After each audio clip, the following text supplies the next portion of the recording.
Hey guys, welcome back to the nostalgic neighborhood. It's been a while since we've had such beautiful weather here in Missouri, so I'm taking the Trickstar reissue out for a spin.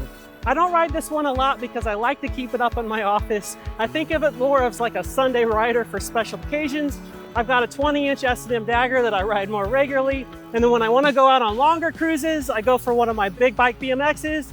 So this one is all about the nostalgia for me, and I love it. And having it right next to my desk is just really cool. Way better than traditional furniture decorations. But today I'm finally getting around to swapping out something I should have done from the start, and that's these Vans brake pads. I've been meaning to swap out those plain white Kool Stop pads for these classic Vans shoe-shaped brake pads. And I've mentioned this before, but as a kid I had a Huffy while all my friends had legit bikes. But I could afford a few cheaper upgrades, Amy grips, pegs, donuts, and of course a set of these Vans brake pads. It's cool that Kool Stop still makes these, and since I'm swapping them out, it gives me the perfect opportunity to test out a new tool, the Park Tool 4th hand cable stretcher. Now, if you're like me and you've got the nostalgia bug, you might be falling down the old school BMX rabbit hole, building up bikes, fixing up parts, tweaking everything just right. And if you are, then you probably already know adjusting rim brakes is one of the biggest headaches, especially on side pole caliper brakes. I usually use a shoestring to pull the brake pads up against the rim while I tighten everything down. And it works, but it can be a little bit of a hassle. Sometimes you don't get the right tension on the first try, and you've got to unwind everything and then start all over. Now, V-brakes like the ones on the back of my wife's 26-inch Hutch Hollywood here, and yeah, this is her bike now because she loves riding it so much.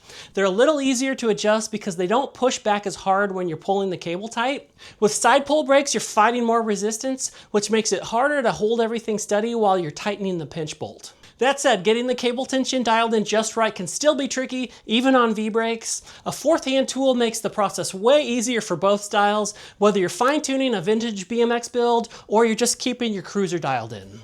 And that's why I decided to finally pick one up. And if you're only adjusting brakes every once in a while, you can get by with the shoelace trick or getting a friend to help. But lately I've been working with caliper brakes more and more, and I've got more bike projects in the works, so I figured it was time to bite the bullet and buy one. So here it is, the Park Tool BT2 4th hand cable stretcher. It's commonly called a 4th hand tool because it does exactly that. It gives you an extra hand when adjusting cables. With the tool, you grab and hold the cable in place, pull it tight, and lock it so it stays put. This way you can use both hands to adjust and tighten the pinch bolt without losing tension. It's super simple, but if you work on bikes a lot, it could be a huge time saver. Okay, so let's see how well it actually works. First thing we're gonna do is let out the tension, and then we'll swap out the brake pads. Pretty straightforward.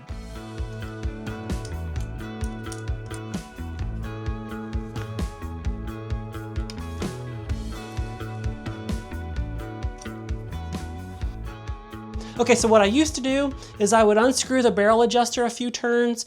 These brakes don't have them, but luckily we've got one back here, and that would give you a little bit of extra space to work with. And then I would just loop the shoestring, or you could use a zip tie or something, but I'd loop it around, pull it, inside the wheel, and then I'm just kind of hooking it around the bolt on the other side of the caliper, and then I would squeeze that tight and just go back and forth a couple of times. And then I would have my brakes right tight up against the rim. I would go ahead and tighten everything down, and then I would remove the shoestring here. And then what happens is, yeah, they're gonna be right tight up against the rim, but then I back off the barrel adjuster either here or up there. I put it back in its original position, and that gives just enough clearance there on the rims. So you can totally do that. It's not that big a deal, but sometimes if you don't get it right on the first try, then you got to keep kind of going back and forth, and it's just kind of a pain.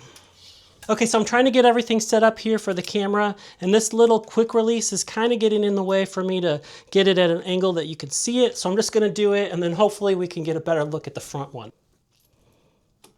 Okay, so I've got it hooked on here. I've got a little bit of space on this side. This side is flat up against the rim. I think when everything is let go, it'll be just right. There we go. I think we can release that. Okay, I'm gonna call that good. I'll come back and put the crimp back on later. Okay, so the front has got a lot more access. This one's gonna be a lot easier.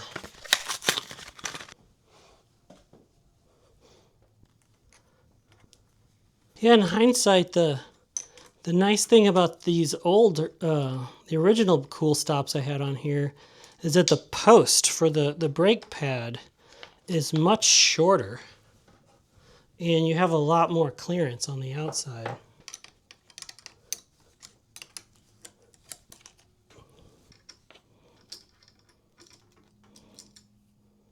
Okay, those look good. Okay, now compared to the back, this should be a lot easier.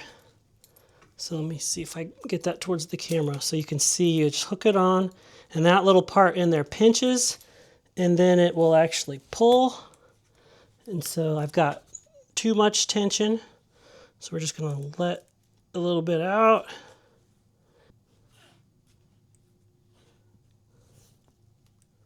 I feel like that's probably good, so we can hook that.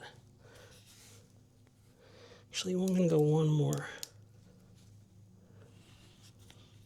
I've got a little bit of tension I can loosen out of that still. Okay, so now we just have to tighten this guy right here. Again, just at a weird angle with the camera. All right, that let go.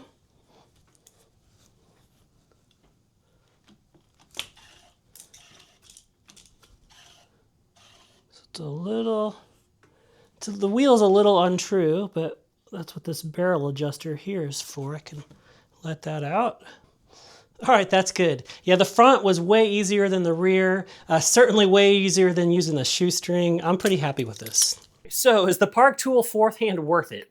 If you're only adjusting brakes once in a while, you could totally get by without it. The shoelace trick works, and if you got a friend to help, that's fine too. But if you work on bikes often, especially BMX builds with finicky side pull brakes, this tool is totally a game changer.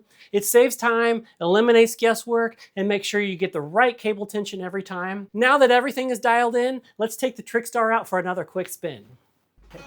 If you're restoring an old BMX bike or you just want to make brake adjustments easier, this tool is totally worth checking out. As always, if you enjoyed this video, please like and subscribe and check out the Nostalgic Neighborhood for more BMX content.